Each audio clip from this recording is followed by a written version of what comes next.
Oi, gente. Oi, João. Oi, Kelly. Tudo bem? Tudo jóia. E aí, o que a gente vai conversar hoje aqui no Café e Terapia?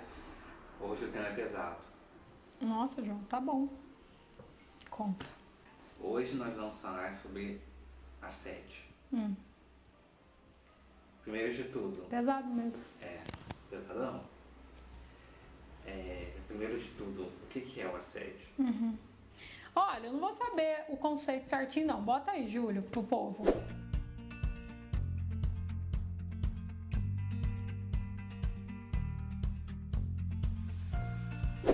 Mas algo em torno de uma grande insistência, né, que acaba por coibir a pessoa, constranger a pessoa, né? Ela se sente invadida em alguma medida.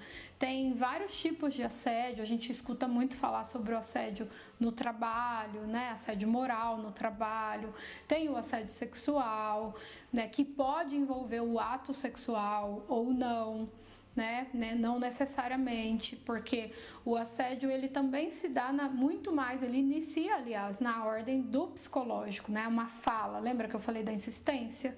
Então ele vem muito pela fala. O bullying, né? Para questões de pessoas que sofrem bullying na escola é um tipo de assédio. Hoje em dia dizem que tem os assédios midiáticos também, e aí eu não sei em que momento que vira assédio, não vira, mas dá para considerar também que há um assédio nesse aspecto aí. É uma espécie de perseguição, sabe assim? Então é bem pesado mesmo, porque pode ficar nisso, que já causa bastante transtorno psicológico, inclusive tratar uma pessoa que sofre assédio é com tratamento psicológico, né? Ajuda psicológica, além, é claro, de algum tipo de denúncia, dependendo do caso, se for possível. Então causa um sofrimento psicológico muito grande, independente dele vir a ser algo da ordem mais física, né, e pro sexual e tal, ou de uma ordem de agressão, no caso do bullying, às vezes as pessoas se batem lá na escola, né, e tal, mas antes de haver um contato físico, ele é muito mental, por isso que é tão sofrido. Quando a gente fala desses problemas que perpassam pelo psicológico, então a gente está querendo dizer que o assédio também pode trazer uma ansiedade, pode trazer uma depressão, culpa, muita suicídio. culpa. Pode levar a, né? Talvez não seja algo tão comum assim, se a gente for pensar em estatísticas e em números, mas com certeza muita culpa. Eu percebo que os pacientes que passam por isso, eles acham que eles fizeram alguma coisa. Eles têm alguma coisa neles que fazem com que aquilo aconteça. Eles têm dificuldades de se distanciar e entender que a culpa é do abusador. E às vezes a gente ouve falas sociais muito comuns, um clássico de sofrer assédio é ser mulher, né? Toda mulher passa muito por isso. E é muito comum ouvir, mas provavelmente você deu uma abertura para isso, você se vestiu do jeito X para aquilo, né? Você sorriu, você usou maquiagem, você passou batom. Então, quer dizer, você existe. E aí, como que você não se culpa? E isso pode trazer, sim, um sofrimento, traz um movimento mais de descuido, né? Eu acho que o assédio, ele traz uma dor muito grande. Você já foi assediado, João Pedro? Se você puder falar ou não. Eu já fui assediado. Não foi legal. Tá. Então, por isso que você está dizendo que traz uma dor muito grande. Traz. É muito complicado uma situação dessa. Geralmente o assédio, ele traz uma dor em você, um incômodo, muitas vezes. Às vezes, no meu caso, foi um assédio sexual. Tá. Às vezes o abuso, né, que é o ato sexual, ele nem chega a acontecer. Mas você se sente uma pessoa ruim, uma pessoa impura. Só pelo fato, às vezes, de ter sofrido isso, entendeu? Então, eu acho que é por isso que eu acho que é um tema muito pesado. E quando a gente fala de bullying, também é um tipo de assédio que eu já sofri. Sim, um clássico na escola, né? E não sei, eu acho que foi uma das coisas mais difíceis que eu já passei. Foram esses assédios. Sabe, eu já tive gente invadindo meu espaço de outras formas, eu tive gente brigando comigo fisicamente, eu tive pessoas gritando comigo, me xingando e tudo mais. E assédio dá pra considerar assim também, né? Tipo, sei lá, uma discussão às vezes. Mas eu acho que de todos os mais pesados foi o assédio. Pra mim, assim, foi bem complicado mesmo, sabe? E eu acho que o pior de tudo era que eu não conseguia contar pras pessoas porque eu sentia muita vergonha. Ah lá, né? Tá implícito que a culpa é sua. Por que você tem vergonha se você não é culpado, né? Então parece que tá implícito que a gente fez alguma coisa para que aquilo houvesse, né? Para que aquilo acontecesse. E não é verdade. Esmagadoramente não é verdade. Na grande maioria das vezes não é verdade, né? Mas está implícito que sim. Então, não há grandes denúncias, fica meio na impunidade para quem comete. E aí quem comete fica livre para continuar cometendo. Vai virando algo normal, sabe assim? Ah, não fiz nada demais. Ah, falar que a fulana é gorda na escola, o que tem? Ela é gorda mesmo? Sabe assim?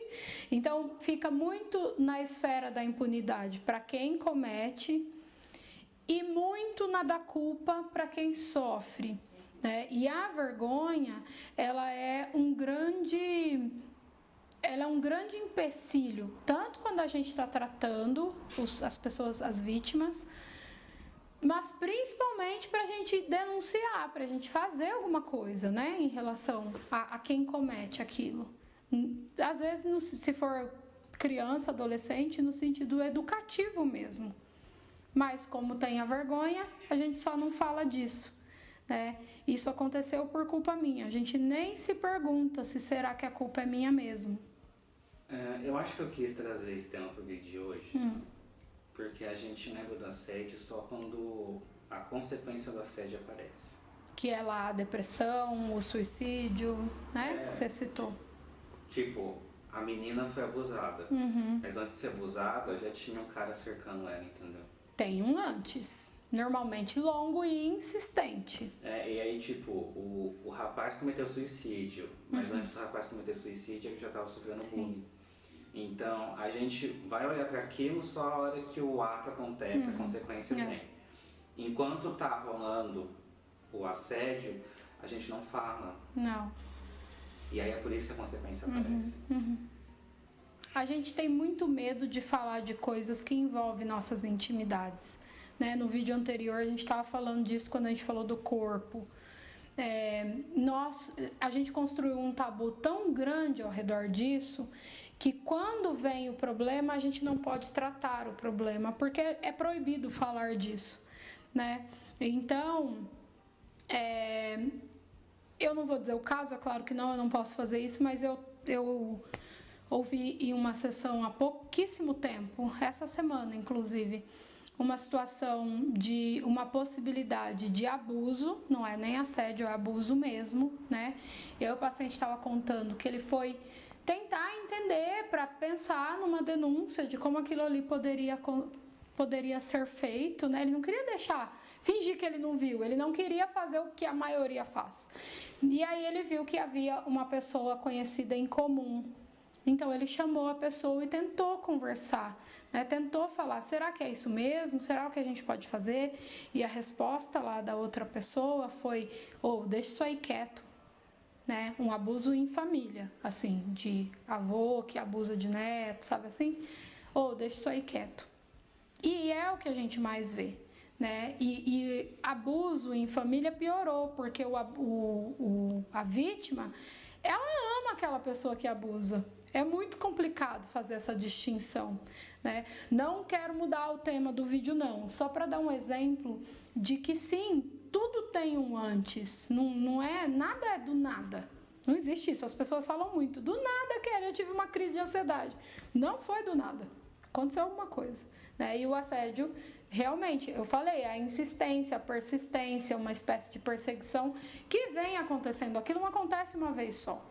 Né? Aconteceu uma vez só, eu mostrei que não gostei, a pessoa não fez mais, acabou, a gente nem vai caracterizar assédio, mas não é assim que acontece. Para quem está em casa agora e que pode estar passando por um momento de assédio, sim, seja no trabalho, seja na escola, em qualquer lugar, o que essa pessoa tem que fazer? Procurar ajuda, né?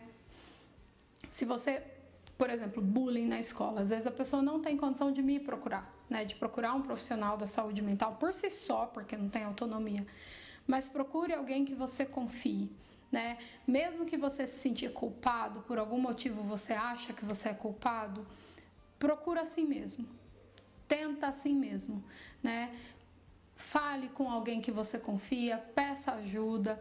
Se for no trabalho, fale com um superior.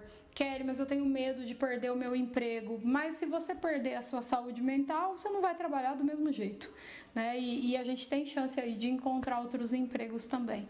A gente precisa parar de naturalizar pessoas que cometem esse tipo de coisa e a gente trata na escala da normalidade. E às vezes, João, tá tão naturalizado na nossa sociedade que pode acontecer aqui, ó, na minha frente e eu talvez não perceber mesmo, né? De tão naturalizado que tá. Acaba que todo mundo fica meio achando normal.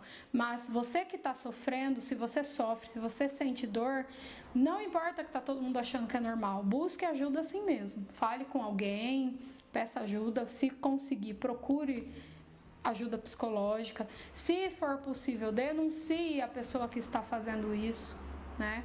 E a gente consegue sim fazer um tratamento bom para a culpa, para diminuir a ansiedade, para esclarecer os fatos como ele realmente é e não com você carregando toda essa culpa nas suas costas. O João tá aí, ele falou do caso dele e ele faz tratamento psicológico há bastante tempo já, né, João? Uns 2 anos. Acho que talvez até mais. Mais de não 2. sei precisar, né? Então, procure ajuda, porque a gente não vai apagar o que aconteceu, mas a gente consegue devolver qualidade de vida, paz para a pessoa que sofre e passa por esse tipo de coisa, tá bom? Mais alguma coisa, Johnny? Acho que é isso. Então, um beijo, até semana que vem. Tchau, João. Tchau, gente. Tchau, Kelly. Beijo, até semana que vem. Beijo, até.